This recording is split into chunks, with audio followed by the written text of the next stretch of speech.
Hello friends, welcome back to our channel. Friends, ఈ వీడియోలో మనం ఈరోజు అన్ని న్యూస్ పేపర్లో వచ్చినటువంటి ఇంపార్టెంట్ ఎడ్యుకేషన్ అప్డేట్స్తో పాటు చాలా ముఖ్యమైనటువంటి కరెంట్ అఫైర్స్ కూడా రావడం జరిగింది. ఈరోజు అయితే చాలా ఇంపార్టెంట్ అప్డేట్స్ ఉన్నాయి. వీడియోని ఎక్కడ స్కిప్ చేయకుండా ఎండో వరకు చూడండి. చూసే ప్రతి ఒక్కరు ఖచ్చితంగా లైక్ చేయండి. డైలీ 1 to 2 hours వర్క్ చేసి దాదాపుగా 10 న్యూస్ పేపర్ చదివి ఇన్ఫర్మేషన్ మీకు అందించడం జరుగుతుంది. చాలామంది చూస్తున్నారు కానీ లైక్ చేయట్లేదు. ఖచ్చితంగా లైక్ చేయండి. ఈ వీడియోకి అయితే నేను 2000 లైక్స్ ఎక్స్పెక్ట్ చేస్తున్నాను. ఇది ఎవరికైతే యూజ్ ఉంటుందో వారికి షేర్ చేయండి అండ్ సబ్స్క్రైబ్ చేసుకొని చూడండి. రెగ్యులర్గా మీకు జాబ్ అప్డేట్స్ అంతాయి. మన ఛానల్కి సంబంధించిన టెలిగ్రామ్ గ్రూప్లో కూడా జాయిన్ కాండి. సో దాంట్లో కూడా రెగ్యులర్గా జాబ్ అప్డేట్ షేర్ చేస్తున్నాను. మీకు చాలా యూజ్ ఉంటుంది. ఆ గ్రూప్లో కంపల్సరీ జాయిన్ కాండి. ఫ్రెండ్స్, మన ఛానల్ ద్వారా మన యాప్లోకి హైకోర్టు ఉద్యోగాలకు యూజ్ అయ్యేటువంటి టాప్ 50 టాపిక్స్కి సంబంధించిన టెస్ట్ సిరీస్ అయితే తీసుకొచ్చాం. జస్ట్ దీన్ని ఇప్పుడు మనం 99 రూపీస్కి అందించడం జరుగుతుంది. సో నిన్న మనం దీనికి సంబంధించినటువంటి థర్డ్ గ్రాండ్ టెస్ట్ కూడా అప్లోడ్ చేయడం జరిగింది. కంప్లీట్గా మనం అన్ని టెస్ట్లు అయితే టాప్ 50 టాపిక్స్ సంబంధించిన టెస్ట్లు అయితే అప్లోడ్ చేసాం.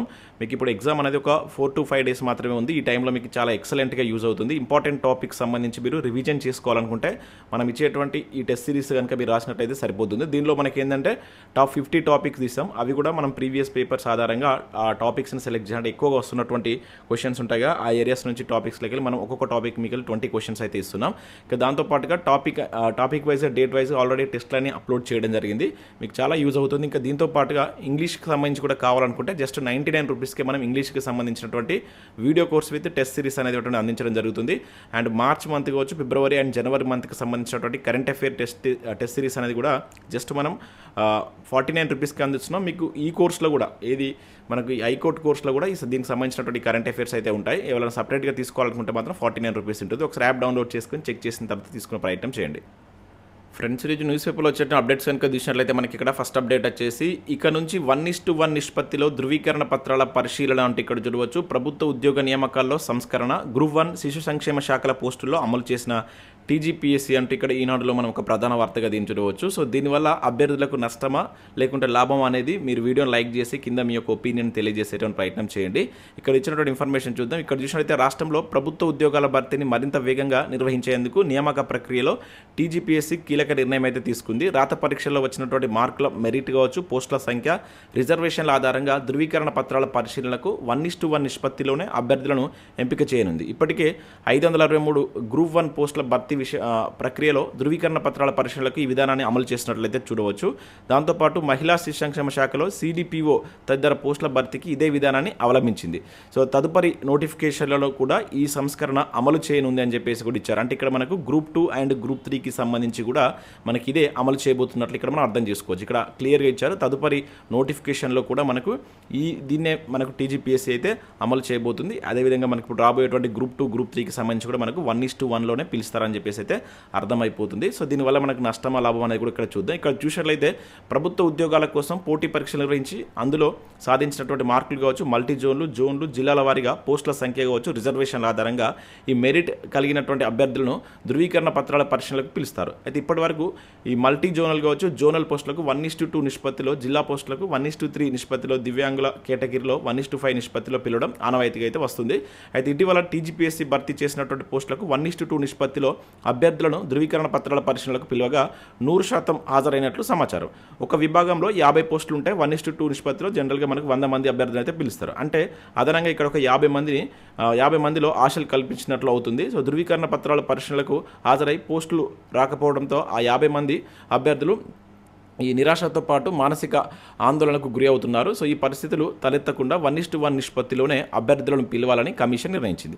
సో ఎక్కువ మంది అభ్యర్థులను పరిశీలనలకు పిలవడంతో రోజుల తరబడి ధృవీకరణ పత్రాల పరిశీలనలతో భర్తీ ప్రక్రియ ఆలస్యం అవుతుండడం ఈ సంస్కరణలు తేవడానికి ఒక కారణంగా చెప్పవచ్చు అని చెప్పేసి ఇక్కడ ఇచ్చారు. అలానే ఇంటర్వ్యూలు ఎత్తువేయడం కూడా మరో కారణం అని చెప్పేసి కూడా ఇక్కడ ఇచ్చారు. సో ఇక్కడ మనం చూసినట్లయితే ఒకవేళ అర్హత పత్రాలు ఉంటే ఉద్యోగం వచ్చినట్లే అంటే ఇక్కడ చూడవచ్చు. మనకి ఏదైతే ఈ కొత్త సంస్కరణ ప్రకారం 1:1 నిష్పత్తిలో ధృవీకరణ పత్రాల పరిశీలనలకు ఎంపికైనటువంటి అభ్యర్థులు ప్రాథమికంగా ఉద్యోగం వచ్చినట్లే భావించాల్సి ఉంటుంది. పరిశీలనలో సరైనటువంటి అర్హతలు కావచ్చు, రిజర్వేషన్ల ప్రకారం అవసరమైనటువంటి ధృవీకరణ పత్రాలు లేనట్లు వెల్లడైనా గైర్హాజరైనా కూడా తదుపరి మెరిట్ అభ్యర్థులను పరిశీలనలకు పిలుస్తారంటే ఇక్కడ ఇచ్చారు. అంటే 1:1లో ఉంటే మీకు జాబ్ వచ్చినట్టే. కాకపోతే మీ యొక్క సర్టిఫికేట్స్ అనేది 100% కరెక్ట్ ఉండాలి. లేకపోతే ఒకవేళ మీరు ఆ వెరిఫికేషన్కి వెళ్ళకుంటే నెక్స్ట్ వారికి కూడా ఇక్కడ ఛాన్స్ ఇస్తామని చెప్పేసి ఇచ్చారు. ఇక్కడ తదుపరి అదేవిధంగా ఏది గైర్హాజరైనటువంటి వారికి తదుపరి మెరిట్ అభ్యర్థిని పరిశీలనకు పిలుస్తారని చెప్పి చెప్తున్నారు. సో దీనివల్ల ఏం జరుగుతుందంటే మనకి నెక్స్ట్ సెకండ్ స్పెల్ లిస్ట్ అనేది వస్తుంది అన్నమాట. ఇప్పుడు ఒకవేళ మనం గ్రూప్ 2 గ్రూప్ 3 కూడా ఇదే విధానాన్ని వాళ్ళు కనుక అమలు చేస్తే, సో గ్రూప్ 2కు గ్రూప్ 1లో వచ్చిన వాళ్ళు గ్రూప్ 2కు రాకుండా ఉన్నట్లయితే ఎవరైతే అక్కడ ఆబ్సెంట్ అవుతారో ఆ ఆబ్సెంట్ అయినటువంటి రిజర్వేషన్ కావచ్చు ఆ పర్సన్కి సంబంధించి నెక్స్ట్ తదుపరి మెరిట్ లిస్ట్లో ఉన్నటువంటి అభ్యర్థులను పిలుస్తారనమాట. సెకండ్ అట్లా పిలిచినప్పుడు కూడా మీకు ఒకవేళ సెకండ్ స్పెల్లో కూడా మీ హాల్ టికెట్ ఉన్నట్లయితే మీకు ప్రాథమికంగా ఉద్యోగం వచ్చినట్లే మనం ఇక్కడ కన్సిడర్ చేయవచ్చు. దీనివల్ల ఏంటంటే టైం ల్యాగ్ కాకుండా ఉంటుందన్నమాట. సో దానికోసం ఇది చేయబోతుంది. గ్రూప్ 2 గ్రూప్ 3లో కూడా మనకి ఇదే రకంగా అయితే ఉండబోతుంది. అయితే ఇప్పుడు మనకు గ్రూప్ 3కి కూడా ఇదే రకంగా పిలిచినప్పటికీ మనం గ్రూప్ 2లో చాలామంది వెళ్తారు. అయితే ఇక్కడ ఎవరైతే వెళ్ళనటువంటి అభ్యర్థులు ఉంటారో వారి ప్లేస్లో ఆయా రిజర్వేషన్లో మళ్ళీ నెక్స్ట్ లిస్ట్ కూడా ఇస్తారు. అంటే మనకు సెకండ్ స్పెల్ థర్డ్ స్పెల్ ఆ రకంగా ఇవ్వడానికి అయితే ఎక్కువగా ఛాన్స్ ఉంది. ఇది మనకు టీజీపీఎస్సీ అవలంబించబోతున్నట్లు ఇక్కడ ఇది ఒక కొత్త సంస్కరణ అని చెప్పేసి అయితే వీళ్ళు చెప్తున్నట్లయితే చూడవచ్చు. సో ఇది కూడా మనకు నెక్స్ట్ కమింగ్ అని గ్రూప్ 2 గ్రూప్ 3 కావచ్చు టీజీపీఎస్సీ నుంచి వచ్చేటువంటి ఏ నోటిఫికేషన్లో కూడా మనకి 1:1 వచ్చేటువంటి ఛాన్స్ అయితే కనబడుతుంది. నెక్స్ట్ సంక్షేమ శాఖల పోస్టులకు 23న ధృవీకరణ పత్రాల పరిశీలన అంటూ మనకు టీజీపీఎస్సీ నుంచి ఒక అప్డేట్ ఇక్కడ చూడవచ్చు. ఒకటి ఇది మనకి ఏదైతే సిడిపిఓ సంబంధించినటువంటి పోస్టులు ఉన్నాయి కదా, మహిళా శిశు సంక్షేమ శాఖలో సిడిపిఓ అదేవిధంగా మేనేజర్ తదితర పోస్టులకి ఈ నెల 23న ధృవీకరణ పత్రాల పరిశీలన నిర్వహించనున్నట్లు టీజీపీఎస్సీ కార్యదర్శి నవీన్ నికోలస్ తెలిపినట్టు ఇక్కడ చూడవచ్చు. 23 మంది దీనిలో అభ్యర్థులు ఎంపిక చేశారు. మీరు టీజీపీఎస్సీ వెబ్సైట్కి వెళ్ళినట్లయితే మనకు టీజీపీఎస్సీ వెబ్సైట్లో 2 ఇంపార్టెంట్ అప్డేట్స్ ఉన్నాయి. ఒకటి గ్రూప్ 1కి సంబంధించిన అప్డేట్ ఉంది. ఇది వచ్చేసి ఏంటంటే మనకు ఈ డే వైజ్గా షెడ్యూల్ ఇచ్చారు. సర్టిఫికేట్ వెరిఫికేషన్ ఉంది కదా వారికి 16th నుంచి వారి యొక్క డే వైజ్ వెరిఫికేషన్లో ఏ స్లాట్లో ఎంతమంది సర్టిఫికేట్ వెరిఫికేషన్ చేసుకోవాలని ఒక క్లారిటీ తోటి ఇన్ఫర్మేషన్ ఇచ్చారు. నేను ఆల్రెడీ ఈ పీడిఎఫ్ను మన టెలిగ్రామ్లో షేర్ చేశాను. ఇంకా దాంతోపాటు ఇక్కడ ఉమెన్ అండ్ చైల్డ్ వెల్ఫేర్ ఆఫీసర్కి సంబంధించిన ముఖ్యంగా సిడిపిఓ ఏదైతే చైల్డ్ డెవలప్మెంట్ ప్రాజెక్ట్ ఆఫీసర్ సంబంధించినటువంటి ఈ సర్టిఫికేట్ వెరిఫికేషన్ సంబంధించిన డేట్స్ కావచ్చు అండ్ సెలెక్టెడ్ క్యాండిడేట్స్ యొక్క ఆల్ టికెట్స్ కూడా ఇక్కడ ఇచ్చారు. ఈ 2 అప్డేట్స్ మనకు టీజీపీఎస్సీ నుంచి అయితే ఉన్నాయి. ఒకసారి మీరు టీజీపీఎస్సీకి వెళ్ళి చూడండి. నేను టీజీపీఎస్సీ అప్డేట్స్ ఎప్పటికప్పుడు మన టెలిగ్రామ్లో కూడా షేర్ చేస్తుంటాను. మీరు మన టెలిగ్రామ్లో జాయిన్ కాండి. ఇక నెక్స్ట్ జీపీఓల నియామకంపై గందరగోళం అంటే ఇక్కడ చూడవచ్చు. ఆప్షన్లకు దూరంగా ఉండాలని విఆర్ఓలు విఆర్ఏలు నిర్ణయం అని చెప్పేసి ఇచ్చారు. సో ఈ విఆర్ఓ నోటిఫికేషన్ కోసం వెయిట్ చేస్తున్న ప్రతి ఒక్కరైతే లైక్ చేయండి.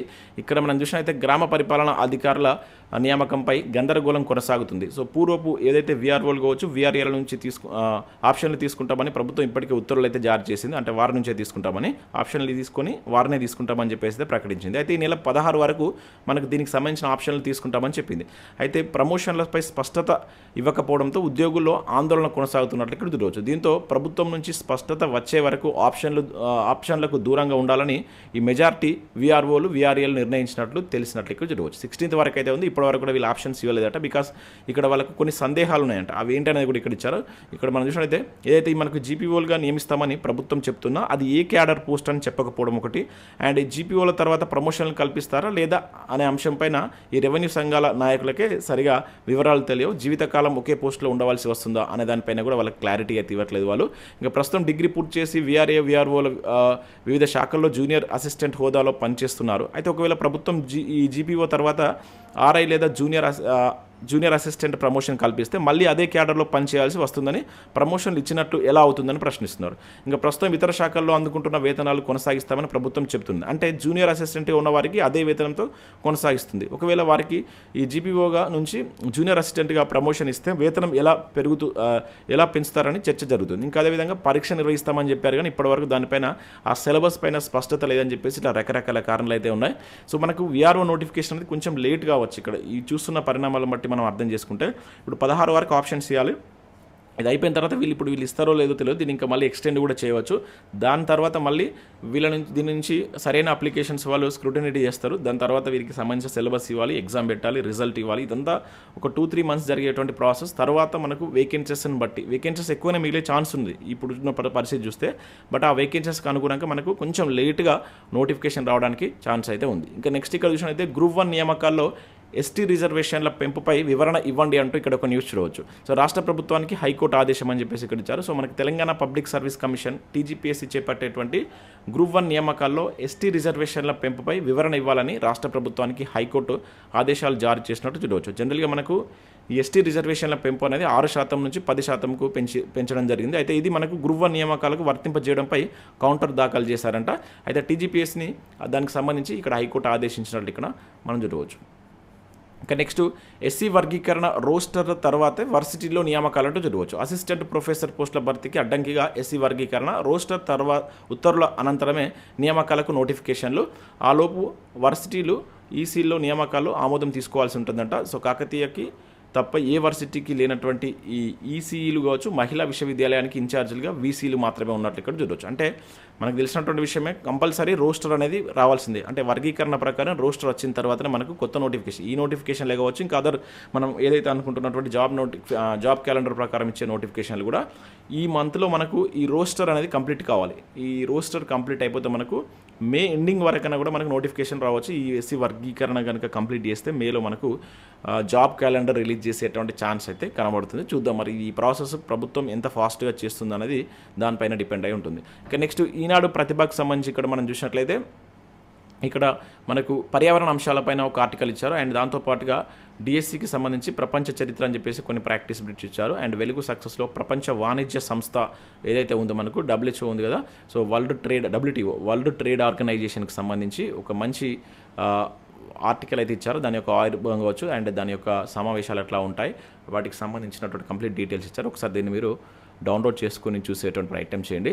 ఇవి మనకు వివిధ న్యూస్ పేపర్లో వచ్చినటువంటి ముఖ్యమైనటువంటి education updates. Next current affairs చూద్దాం. చాలా ఇంపార్టెంట్ కరెంట్ అఫైర్స్ ఉన్నాయి. ఇక్కడ మీరు స్కిప్ చేయకుండా చూడండి, ఖచ్చితంగా లైక్ చేయండి. అండ్ దాంతోపాటు ఇన్స్టా పేజ్ని ఫాలో కండి. నేను రెగ్యులర్గా చెప్తున్నా, చాలా మంచి ఆర్టికల్స్ అనేది అక్కడ పోస్ట్ చేస్తున్నాను మీమ్స్ రూపంలో. మీకు అక్కడ మంచి అంటే జనరల్ స్టడీస్ కావచ్చు, కరెంట్ అఫైర్స్ సంబంధించినటువంటి మ్యాటర్ అంతా అక్కడ పోస్ట్ చేయబడుతుంది. మీకు చాలా యూజ్ ఉంటుంది. కంపల్సరీ మీరు ఇన్స్టా పేజ్ని ఫాలో కండి, డిస్క్రిప్షన్లో లింక్స్ ఉంటాయి. ఇంకా నెక్స్ట్ నా బ్రాండ్ యంగ్ ఇండియా అంటూ ఇక్కడ చూడవచ్చు. విద్యా ఉద్యోగ అవకాశాల లక్ష్యం, సర్కారు ఆధ్వర్యంలో ప్రీ స్కూల్ పెడతాం, పిల్లలకు ఉచిత రవాణా, అల్పాహార భోజనం, పేదలకు ఉచిత విద్య అందించేందుకే నా ఆలోచన. పోలీస్ స్కూల్ ప్రారంభోత్సవంలో సీఎం రేవంత్ రెడ్డి అంటే ఇక్కడ చూడవచ్చు. సో నిన్న మనకు ఈ రంగారెడ్డి జిల్లాలో మనకు ఈ మంచిరేవులలో యంగ్ ఇండియా పోలీస్ స్కూల్ అయితే సీఎం గారు అయితే ప్రారంభించడం జరిగింది. ఇది గుర్తుంచుకోండి, చాలా ఇంపార్టెంట్. దీనికి సంబంధించిన మనకు పేపర్లో కూడా మనకు స్టార్టింగ్ పేజ్లోనే ఈ రకంగా అయితే న్యూస్ వచ్చింది. నేను ఆల్రెడీ దీన్ని టెలిగ్రామ్లో కూడా అండ్ ఇన్స్టా పేజ్లో కూడా పోస్ట్ చేశాను. యంగ్ ఇండియా పోలీస్ స్కూల్ అన్నమాట. దీని యొక్క ఇంపార్టెన్స్ ఏంటంటే తెలంగాణలో ప్రప్రథమ పోలీస్ స్కూల్ అంటారు. మొట్టమొదటి పోలీస్ స్కూల్ను మనకు నిన్న రేవంత్ రెడ్డి గారు ప్రారంభించారు. ఎక్కడ అని చెప్పేసి మనకు ఎగ్జామ్లో అడగడానికి ఛాన్స్ ఉంటుంది. ఏ డిస్టిక్ అంటే రంగారెడ్డి, ప్లేస్ అంటే మంచిరేవులు అనేటువంటి ప్లేస్లో స్టార్ట్ చేశారు. ఏ రోజునంటే ఏప్రిల్ 10, 2025 దీని యొక్క ప్రారంభోత్సవం అనేది జరిగింది. ఇది గుర్తుంచుకోండి, చాలా చాలా ఇంపార్టెంట్. ఎక్స్పెక్టెడ్ బిట్ అండి, అడగడానికి ఛాన్స్ ఉంటుంది. సో దీని యొక్క ఇంపార్టెన్స్ ఏంటంటే అండ్ ఇక్కడ ఉన్నటువంటి ఫెసిలిటీస్ కనుక మనం చూసినట్లయితే సంపూర్ణ అభ్యాస అనుభవం అనేటువంటిది ఉంటుందంటే 50 ఎకరాల సువిశాల ప్రాంగణం ఉంటుంది. విద్యార్థులకు వసతి సదుపాయం ఇస్తారంట. విశాలమైనటువంటి క్రీడా మైదానాలు, వసతులతో కూడినటువంటి కోర్టులు, ఇంకా అదేవిధంగా స్మార్ట్ క్లాసులు, ఇవన్నీ ఇక్కడ మీరు దీనిలో మొత్తం గుర్తుంచుకోవాల్సిందంటే 50 ఎకరాలు. ఇది ఎంత ఏ ఏరియాతో వచ్చిందంటే 50 ఎకరాల క్యాంపస్ తోటి మనకి దీన్ని వాళ్ళు అక్కడ తీసుకురావడం జరిగింది. ఎక్కడంటే రంగారెడ్డి జిల్లా మంచిరేవులు అని చెప్పేసి గుర్తుంచుకోండి. ఏప్రిల్ 10 మనకు సీఎం రేవంత్ రెడ్డి చేతుల మీదుగా దాన్ని ప్రారంభించడం జరిగింది. ఇంకా నెక్స్ట్ ఒలింపిక్స్ క్రికెట్లో 6 జట్లు అంటే ఇక్కడ జరగవచ్చు. ఇంపార్టెంట్ అండి ఇది కూడా. సో మనకు నెక్స్ట్ 2028 ఒలింపిక్స్ అనేది లాస్ ఏంజల్స్లో జరుగుతున్నాయి. అయితే ఈ లాస్ ఏంజల్స్ ఒలింపిక్స్లో క్రికెట్ పోటీలను 6 జట్లతో నిర్వహించబోతున్నారు. మనకు 1900లో ఒక్కసారి మాత్రమే ఒలింపిక్స్లో మనకు క్రికెట్ని అయితే నిర్వహించారు. అయితే తర్వాత మళ్ళీ మనకు 2028లో ఈ పునరాగమనం చేయబోతున్నట్లు మనకు ప్రకటించడం జరిగింది. అయితే తొలిసారి క్రికెట్ పోటీలు నిర్వహించినప్పుడు పాల్గొనేది 2 జట్లంట. అది బ్రిటన్ అండ్ ఫ్రాన్స్. అండ్ 2 రోజుల మ్యాచ్లు మాత్రమే నిర్వహించారు. ఈసారి మాత్రం పురుషులు, మహిళల విభాగాల్లో 6 జట్ల చొప్పున ఫార్మాట్లో ఏదో T20 ఫార్మాట్ ఉంది కదా, దానిలో మ్యాచ్లు జరుగుతాయని చెప్పేసి అంతర్జాతీయ ఒలింపిక్ కమిటీ ప్రకటించినట్లు ఇక్కడ గుర్తుంచుకోండి. చాలా ఇంపార్టెంట్. ఇక్కడ ఓవరాల్గా మనం గుర్తుంచుకోవాల్సినటువంటి ఒక 4 పాయింట్లు ఏంటంటే 2028 ఒలింపిక్స్ అనేది ఎక్కడ జరగబోతున్నాయి, లాస్ ఏంజల్స్ అని గుర్తుంచుకోవాలి. దీనిలో మనకు ఎన్ని క్రికెట్ జట్లు పాల్గొనబోతున్నాయి, పురుషుల నుంచి 6 జట్లు, మహిళల నుంచి 6 జట్లు. మొట్టమొదటిసారిగా క్రికెట్ ఎప్పుడు ఒలింపిక్లో ప్రవేశపెట్టారంటే 1900లో, ఇప్పుడు మళ్ళీ 2028లో. ఏ ఫార్మాట్లో ఈ క్రికెట్లు అనేటువంటి జరగబోతున్నాయి అంటే T20 ఫార్మాట్. ఇది మనం గుర్తుంచుకోవాలి. ఈ రకంగా మనకు బిట్ అడగవచ్చు. చాలా ఇంపార్టెంట్ ఇది కూడా. ఒక్కొక్క జట్లో 15 మంది చొప్పున ఆటగాళ్లను ఒలింపిక్స్లోకి తీసుకునేటువంటి అవకాశం ఉన్నట్లుగా ఇక్కడ ఇచ్చారు. T20 ర్యాంకింగ్స్ ఆధారంగా మనకు ఈ 6 జట్లను ఎంపిక చేస్తారంట. అంటే మొదటి ఒక జట్టు అయితే ఇక్కడ ఆతిథ్య హోదాలో ఉన్నట్టు అమెరికాకు అవకాశం ఉంటుందంట. మిగతా 5 జట్లు మాత్రం T20లో ఫస్ట్ 5 ఉన్నటువంటివి మనకు దీనిలో ఆడేటువంటి అవకాశం ఉంది. దీనివల్ల ఇండియాకు పథకం రావడానికి ఎక్కువ అవకాశం ఉన్నట్లే ఇక్కడ చెప్తున్నారు.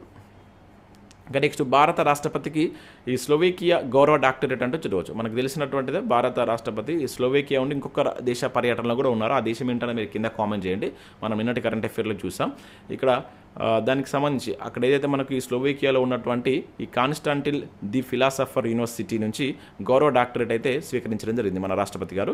గుర్తుంచుకోండి, ఇటీవల ఏ దేశం నుంచి గౌరవ రాష్ట్రపతి గారు ఈ డాక్టరేట్ను పొందారు అని చెప్పేసి నేరుగా బిట్టడానికి ఛాన్స్ ఉంటుంది. స్లోవేకియా దేశం నుంచి అని గుర్తుంచుకోండి. ఇట్లా కూడా మనకు గతంలో క్వశ్చన్స్ అడిగిన సందర్భాలు ఉన్నాయండి.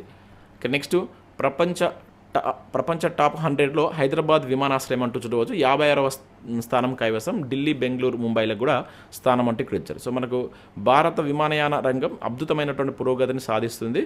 పచ్చగా కలకలలాడుతూ పరిశుభ్రంగా కనిపించడంలో దేశంలో విమానాశ్రయాలు అంతర్జాతీయ విమానాశ్రయాలతో పోటీ పడుతున్నాయట. ఫలితంగా ఈ ఏడాది ప్రపంచంలోని టాప్ 100 విమానాశ్రయాల జాబితాలో మన దేశంలోని 4 విమానాశ్రయాలకు స్థానం దక్కింది. ఇది ఇంపార్టెంట్.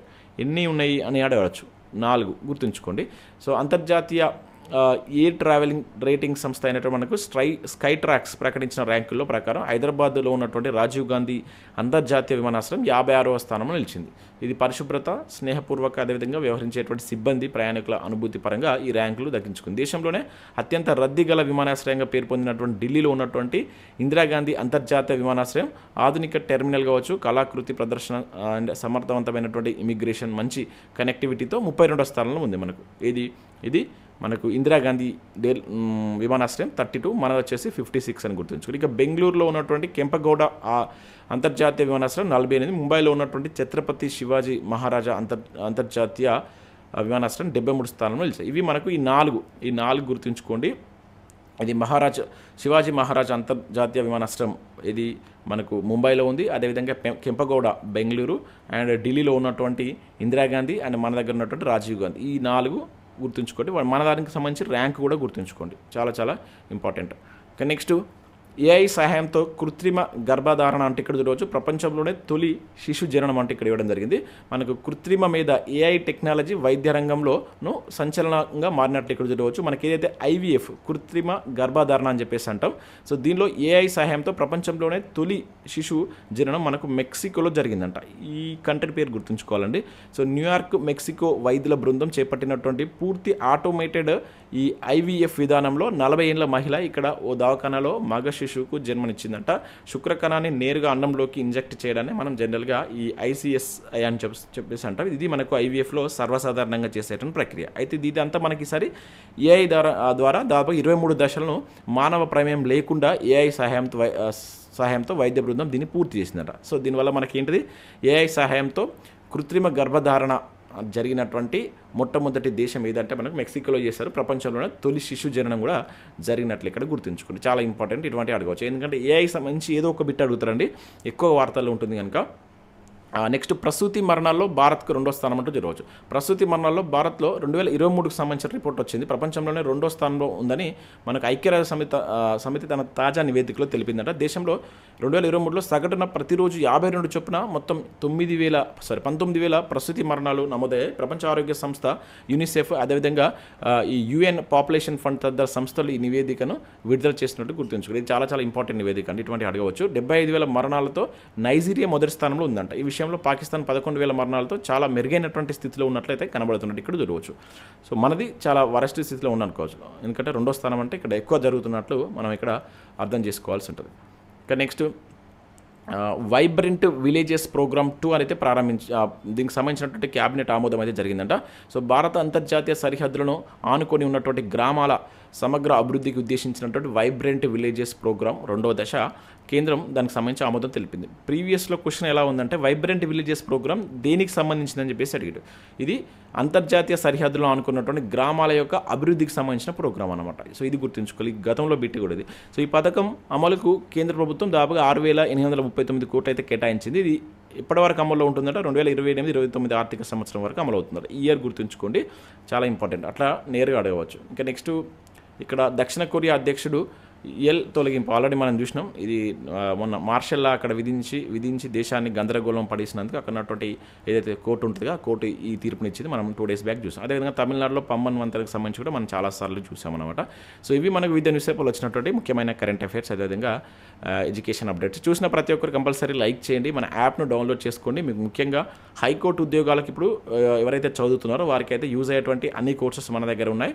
అండ్ అదే కాకుండా ఆర్థమెటిక్ రీజనింగ్ సంబంధించి కూడా స్పెషల్ కోర్స్ ఉంది మన దగ్గర. 99 రూపీస్కి అందిస్తున్నాం. మీకు కానిస్టేబుల్ ఎస్ఐ కావచ్చు, ఇంక ఇతర అన్ని టీజీపీఎస్సీ పోటీ పరీక్షలు రీజనింగ్ అనేది కామన్గా ఉంటుంది కనుక మీకు చాలా యూజ్ అవుతుంది. ఒకసారి యాప్ డౌన్లోడ్ చేసుకొని చెక్ చేయండి, నచ్చితేనే దానికి సంబంధించిన కోర్స్ అయితే తీసుకోండి. Thanks for watching. Thank you.